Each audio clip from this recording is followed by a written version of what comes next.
Hello, hello, bonjour et bienvenue dans cette vidéo live. Cette vidéo où aujourd'hui on va parler de comment vivre une suspicion de cancer du sein pendant 2 mois et demi presque m'a fait me sentir libre, m'a fait connecter à une puissance encore ou à un niveau encore de profondeur encore plus important, à cet état de paix qui est en nous. Je vous souhaite la bienvenue. Il est tard. Ah oui, il est tard parce que je n'ai pas réfléchi, mais je suis au Portugal et donc je crois que j'ai 1 heure de décalage. Donc il est 22 heures en France. Ok, je viens de réaliser. Et du coup, aux Antilles, je ne sais plus, je rentre bientôt, je saurai. Je suis ravie de vous retrouver. Ça fait longtemps que je ne suis pas venue en live. Il y a eu toutes ces péripéties, on va dire, en tout cas toute cette expérience très intense et en même temps tellement riche. J'ai envie de vous en partager en live aujourd'hui un bout. Si vous n'avez pas suivi toute l'histoire, vous la retrouverez sur mon feed où je raconte en fait depuis le 19 mai tout ce qui s'est passé dans une suspicion de cancer du sein, bien en détail. Ok, donc aujourd'hui, je vais vous parler c'est, on va dire, l'ensemble de tout ça. En fait, donc j'ai une suspicion de cancer du sein, donc normal, je vais partir en examen, d'accord? Et autour des examens, il va y avoir des attentes, bien évidemment. Et puis, vous allez voir, il va y avoir quelques péripéties, on va dire, où la biopsie, la première biopsie que je vais faire, parce que je vais en faire 2, va être déplacée. Je vais avoir une première date et puis ensuite elle va être déplacée. Et elle ne va pas être déplacée un jour comme ça. Non, non. Elle va être déplacée le jour et l'heure presque de la masterclass que j'avais prévu de donner et que j'ai donnée au mois de juin. D'accord? Donc, pour vous remettre, pour peut-être vous expliquer un petit peu, mais la masterclass, c'est un lancement. D'accord? Et donc, ça me demande beaucoup de préparation, je fais de la publicité, il y a tout plein de choses à faire autour de ça. Et qui me demande voilà, de préparer plus de posts, de faire de la com en fait. Ok. Et donc, tout l'objectif, c'est de connecter, bien évidemment, avec le plus de personnes possible. Cette masterclass s'appelle « Comment se libérer des compulsions alimentaires ?» sans la volonté, donc sans le mental. Vous allez voir, on va en parler aujourd'hui du mental. Et donc, la biopsie est programmée ce jour-là. Et déjà, le fait d'avoir des examens, de chercher des examens, d'être quand même dans cette énergie-là, mon cerveau, le mental, celui de tout le monde, normal, il fait coucou Marie-Josée. Il va s'activer. Tout à fait normal, d'accord? C'est son job. Lui, ce qu'il voit là, c'est que on est en potentiel danger, ok? Donc, il va déclencher tout son système d'alerte et on va passer en mode survie, ok? Plus ou moins, pendant toute cette période, plus ou moins, il va y avoir des moments où... Et donc, qu'est-ce qu'il fait? Il envahit de pensées, il va s'activer, ça va un peu bouillonner à l'intérieur sur plein de sujets, sur plein de choses. Il ne sait plus en fait. Il ne peut plus maîtriser le truc. Il ne peut pas maîtriser, il ne peut pas contrôler. Or lui, il croit toujours que quand il maîtrise et quand il contrôle, alors on est en sécurité. Ce qui n'est absolument pas vrai, hein, d'accord? C'est pas vrai. C'est absolument pas vrai, sauf que lui, c'est dans cette illusion qu'il vit. Donc il est toujours en train d'essayer de contrôler, d'essayer de croire, de faire des choses en tout cas, parce qu'il croit que si vous contrôlez, si vous êtes dans le contrôle, si vous prévoyez comment va se passer le futur, alors vous êtes en sécurité. Sauf que ça ne se passe pas comme ça.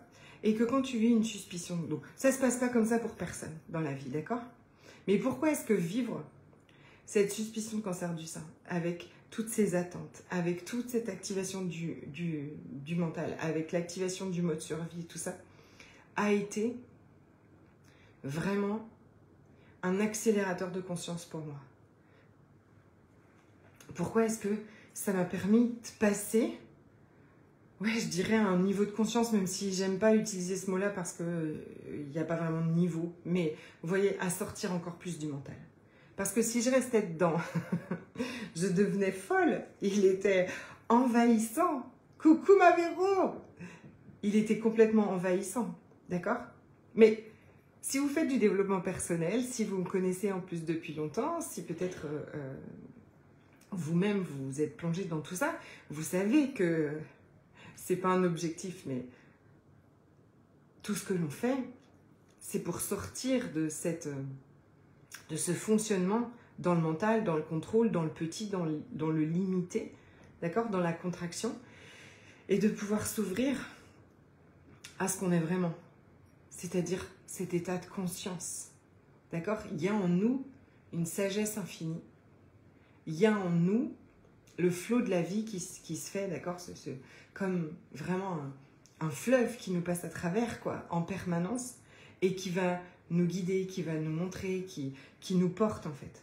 D'accord? Et peut-être que vous faites des demandes à l'univers tous les jours et peut-être que vous avez déjà toutes ces notions-là. Mais entre connaître les choses et les vivre vraiment, eh bien il y a ce chemin. D'accord? Et ça me permet de vous rappeler une première chose hyper importante. C'est que parfois on va blâmer la vie, d'accord? Parfois on va vraiment râler après la vie. On va désespérer, c'est toujours lui. Hein. On va être en colère de ce qui se passe, on va se plaindre, on va être victime, croire qu'on est victime de la vie. Or, toute cette expérience m'a rappelé vraiment une chose vraiment hyper importante et que pareil, je savais. On sait, hein, d'accord? Parce que votre mental va dire, oui, bah, je sais tout ça. Ouais, on sait. Mais entre le savoir et le vivre dans son corps, c'est vraiment une étape. C'est vraiment un entraînement, d'accord? Et là, ça a été un entraînement accéléré. Tout ce qui nous arrive est toujours une opportunité. Cette opportunité-là, ce que je vous raconte là, j'aurais pu rester, et c'est ok, hein, d'accord? J'aurais pu rester dans la victime de ça. Sauf que je suis très contente de faire tout ce que je fais.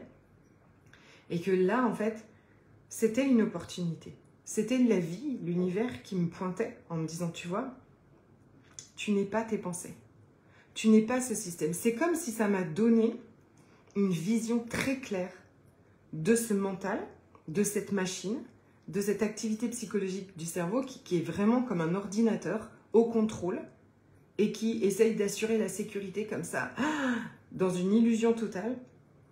Ça m'a vraiment donné cette vision de lui, puisqu'il s'est emballé, reposé, réemballé.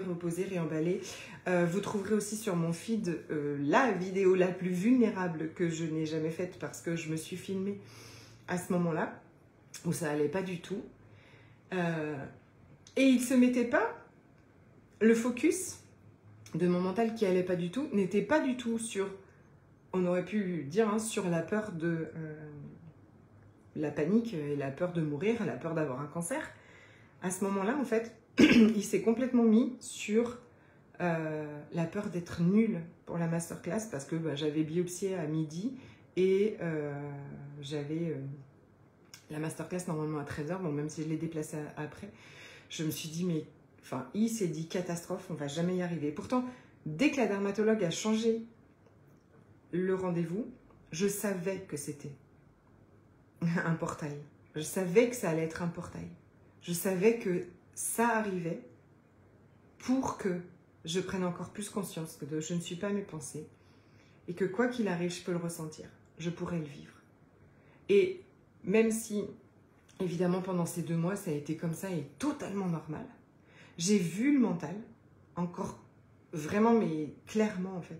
Je l'ai vu toutes ses pensées, j'ai vu toute son activation, j'ai vu tout son fonctionnement. Et je m'en suis détachée encore plus. Encore plus. Et derrière le mental, derrière tout ce mental, hein, qui croit devoir contrôler, qui compare, qui critique, pour qui rien n'est jamais assez bien, qui met une pression, qui juge énormément, qui raconte toujours un tas d'histoires. Il y a un espace de paix incroyable. Et cette liberté de ne plus le croire. Et je vais vous dire ce que ça m'a... En plus, le fait que la biopsie soit le jour de ma masterclass, ça a vraiment réveillé ce trauma de je suis pas assez, je suis nulle, je vais être nulle, ça va pas être comme il faut. Mais croyance qu'on a, croyance tellement commune, d'accord? Elle n'est pas personnelle, elle parle pas de moi en particulier, d'accord? Ce sont les croyances que le mental développe quand on a été humilié, quand on a été jugé, quand on a été critiqué. Et on l'a tous été, en vrai, d'accord? Et donc, tout le monde a toujours peur. Tout le monde a peur d'être nul, tout le monde a peur de ne pas être assez. Après, il met des stratégies en place pour ne pas se sentir comme ça, mais ça a réveillé ce truc-là qui est si fort. Et ça m'a permis deux choses extraordinaires. C'est de me détacher encore plus de ces pensées, d'arrêter de les croire complètement. Et c'était fou parce que je me dis, waouh, quand on est dans notre quotidien, tout ça, on fait toutes, peut-être, tu fais déjà des choses aussi pour te détacher du mental, pour revenir dans ton corps et tout ça. Et là, en fait, le fait que ce soit un peu l'alerte autour a accéléré ça. Je ne pouvais plus continuer à croire toutes ces pensées. Et je les ai vues et je me suis détachée d'elles. Et derrière ça, bah déjà, ne plus croire que tu es nul, pas assez, tout ça. Enfin, genre, c'est la demande, ma demande à l'univers depuis toujours, je sais pas. J'accompagne les femmes qui se croient nulles à pouvoir se détacher de cette croyance complètement. Et une chose importante aussi, tu verras, plus tu vas pratiquer ça, plus ça va être une évidence que tu n'aies pas ces pensées. Et qu'elles peuvent être là, complètement. Les pensées peuvent être là. Tu ne les crois plus. Tu es détaché d'elles. Bien sûr qu'il y aura des situations qui vont réactiver ça. Bien sûr que il y a des événements. Bien sûr que ça ne veut pas dire qu'on ne va plus jamais penser. Personne n'arrête de penser. C'est le fonctionnement du cerveau. Il va toujours penser. C'est pour ça que si tu passes énormément d'énergie et de temps à essayer de les changer, à essayer de plus penser, à essayer de penser à autre chose, c'est une perte d'énergie énorme. Ces pensées peuvent être complètement là. Elle ne sait pas qui tu es, toi. D'accord? Toi, tu es la conscience derrière, tu es le ciel derrière. Et c'est dans cet espace-là qu'on est dans ce flot. Et dans ce flot, il y a cet état de paix qu'on recherche, cet état de joie, cet état de complétude, cet état de plénitude. Et c'était fou de ressentir ça, alors que je passais un IRM, alors que j'étais toujours en attente d'examen. C'était complètement fou de ressentir ça et c'était génial, absolument génial. Et je sais qu'aujourd'hui, pendant ces 2 mois et demi-là, il y a eu ce niveau de profondeur supplémentaire que je ne perdrai plus. Enfin, c'est pas quelque chose qu'on peut perdre, bien au contraire en fait, qui aujourd'hui est là. Et donc aujourd'hui, toutes ces pensées, c'est clairement une évidence. Est-ce que je les croirai plus jamais? Je ne crois pas. Je fais confiance à mon mental pour pouvoir parfois revenir, mais c'est ok, même si on continue de les croire un peu. Et pourquoi est-ce que le mental est toujours comme ça, et que certaines situations, mais peut-être qu'il est, d'accord, juste parfois se lever le matin et enfiler une robe, et déjà, vous êtes déjà envahi par des pensées de ce corps qui va pas, ce poids qui va pas, et toutes ces pensées obsessionnelles autour de la nourriture et du poids. Je sais plus ce que j'allais dire, oui.